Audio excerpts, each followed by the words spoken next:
अनुकूल नहीं है और जो हमारा मार्केट है, वो गोता खा रहा है। आप देखेंगे कि सोने के भाव आजकल स्टैग्नेंट है, पिछले 3-4 महीने से चांदी का भाव भी आपको स्टैग्नेंट चल रहा है। 3-4 महीने से 1000, 2000, 5000 की अप-डाउन चल रहा है। इस वजह से और इंस्टेंटली हमारे मोदी जी ने बोल दिया है कि सोना मत खरीदो और सोना ना खरीदने से जो हमारे सोना के व्यापारी हैं बेचारे, वो भी परेशान हैं और देश की अर्थव्यवस्था इस वजह से कह सकते हैं कि हमारे देश के जो हमारा हमारा फॉरेन एक्सचेंज जो हमारा डिपॉज़िट है, वो बहुत जल्दी रिड्यूस हो रहा है ड्यू टू क्रूड ऑयल और इम्पोर्ट ऑफ गोल्ड। क्योंकि अनसर्टेनिटी आप देखोगे वर्ल्ड वाइड का जो सिनेरियो चल रहा है इस टाइम ये चल रहा है कि रसिया यूक्रेन में वॉर में लगा हुआ है। यहाँ पे मिडिल ईस्ट की सिचुएशन बहुत ज़्यादा हार्मफुल और बहुत ज़्यादा डेंजरस है और जो तुम्हारा क्रूड ऑयल है वो सही तरीके से पासिंग के थ्रू नहीं जा पा रहा है। हर कंट्री की अपनी रिक्वायरमेंट है। बहुत सी कंट्री ऐसी जिसके पास क्रूड ऑयल है बट कंजप्शन नहीं है। बहुत सी कंट्री ऐसी जिसके पास क्रूड ऑयल नहीं है बट कंजप्शन 100% है। इसी कंजप्शन में इंडिया भी आता है जिसके पास क्रूड ऑयल ना के बराबर है और कंजप्शन 100 के बराबर है। और हमारा एक-एक डॉलर इस टाइम बहुत ज़्यादा इंपॉर्टेंट रिड्यूस हो रहा है। इसकी वजह से रिड्यूस होने की बात तो ये भी है कि हमारा रुपया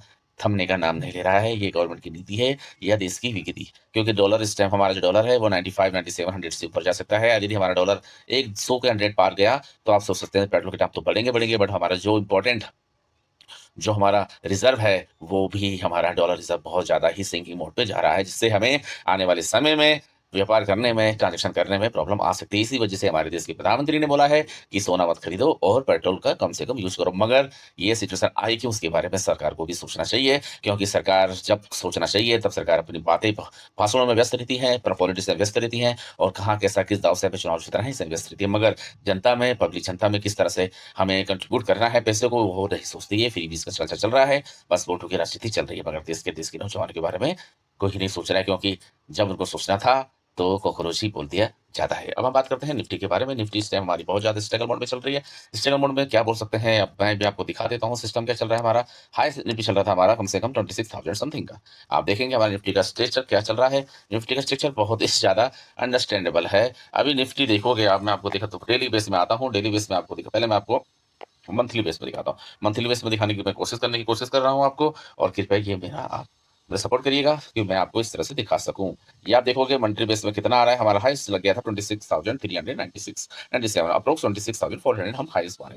उसके बाद मोटा-मोटा अभी अभी हम नाउ जो ट्रैवल कर रहे हैं, वो बहुत ही ज़्यादा सिचुएशन में कर रहे हैं और आपको पता है कि हमारी सिचुएशन ही हमारा विकास है और हमारा इस टाइम का जो टाइटल है, वो 26,000 से आकर हमारा जो राउंड चल रहा है वो 2023 समथिंग का इस टाइम हमारा यानी कि 3000 पॉइंट ऑलमोस्ट हम अप से डाउन चल रहे हैं। मगर इसका फ़र्क तो किसी को पड़ता नहीं है, क्योंकि यदि हम मार्केट के बारे में पूछेंगे तो लोग बोलेंगे नहीं, ये तो सबका मार्केट एक जैसा ही चल रहा है। बट हमारा मार्केट अच्छा जा सकता था, हमारी प्रगति अच्छी हो सकती थी यदि गवर्नमेंट और हमारे लोग टाइम में एक अच्छा डिसीज़न लेते और फ्रीबीज़ के चक्कर में ना पड़कर एक देश के नौजवानों को नौकरी दिलाते, स्किल दिलाते, प्रोडक्टिविटी दिलाते, काम करने सिखाते, रोज़गार लाते तो हमारा देश आगे बढ़ सकता है। आईटी सेक्टर की हालत आप देख सकते हो। हमारे देश की जो पिगलैंड कंपनी है, दिग्गज कंपनी है, टाटा इन्फोसिस, अदरवाइज़ इन्होंने अपनी इनका एआई प्रोसेस नहीं चल पा रहा है और इन्होंने आगे इनोवेशन भी नहीं करी है। ये सब आईटी में डिपेंडेंट है और हमारा आईटी जो हमारा 60% 50% से अबव पैसा जो आईटी डिपार्टमेंट हमारा इम्पोर्ट करता था, वहाँ पे भी हमें इश्यू क्रिएट हुए हैं, जिस वजह से हम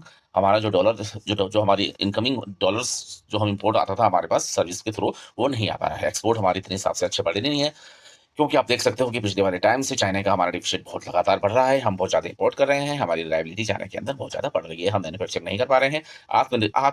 आत्मरक्षा भारत आत्मनिरीक्षण को देखना पड़ेगा, आत्मसंकल्प को देखना पड़ेगा कि हम इस वजह से कहाँ पर गलती कर रहे हैं और कहाँ पर गलती नहीं कर रहे हैं। दूसरी बात मैं देखता हूँ मार्केट के पास अभी एचडीएफसी बैंक का आपने फ्रॉड सुना होगा, 45 लाख करोड़ का फ्रॉड निकल के आ रहे हैं बैंकों में। पिछले 3-4 महीनों में हर बैंकों में फ्रॉड्स नज़र आ रहे हैं। आई थिंक ये बैंक नज़र आ रहे हैं। मुझे लगता है कि इससे पहले हर बैंकों में कहीं न कहीं फ्रॉड है, जो निकल के नहीं आते हैं मैनेजमेंट के पास। मेंटेनेंस की मीटिंग के बाद ही क्या वो दफन हो जाते हैं। कभी कुछ न कुछ ऑडिटर होते हैं, कुछ न कुछ लोग होते हैं जो वाक़ई में देश के बारे में सोचते हैं और वो ऑडिट करने के बाद देश के फ्रॉड के बैंक निकाल देते हैं। कहीं न कहीं गवर्नमेंट को दबा देती है। गवर्नमेंट को ये चीज़ें लाना नहीं चाहती, क्योंकि गवर्नमेंट ये चीज़ें लाएँगी तो उनका भी प्रॉब्लम क्रिएट हो सकता है।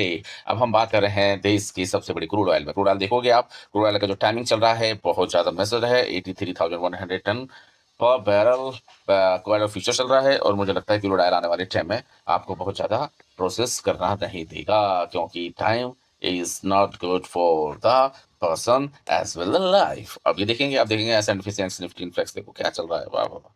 देखने में तो बहुत अच्छा। मैं आपको एक दिखा दूँ रिलायंस का रिलायंस देखिए हमारे देश की इंडियन गवर्नमेंट ने इनको कितना-कितना परसेंटेज दिया, कितना-कितना फ़ायदा दिया। फ़ायदा देने के बाद भी ये बेचारे इनका पता नहीं क्यों क्यों लोग ट्रस्ट नहीं कर पा रहे हैं इन स्टॉकों में। आप देखोगे आप ये देखोगे हमारा सबसे हाईएस्ट कितना आ रहा है, हाईएस्ट देखो ये देखो हमारा हाईएस्ट 1610 रुपए में गया और ये 33-1300 रुपए में आ चुका है। 1300 रुपए यानी कि 300 रुपए अप से डाउन जा चुका है हमारा रिलायंस। और ये रिलायंस जा रहा है और ये पीछे स्टैग्नेट कर रहा है। पिछले काफ़ी टाइम से इसने अच्छी रेवेन्यू नहीं दी क्योंकि लोगों का विश्वास एनर्जी में जाकर खत्म हो रहा है। पार्टियों में फिर से जाकर खत्म होगा। चलो मिलते हैं नेक्स्ट वीडियो में। आज देखते रहिए। कल के लिए फिर मिलते हैं। सबा खैर, नमस्कार, जय हिंद, जय भारत।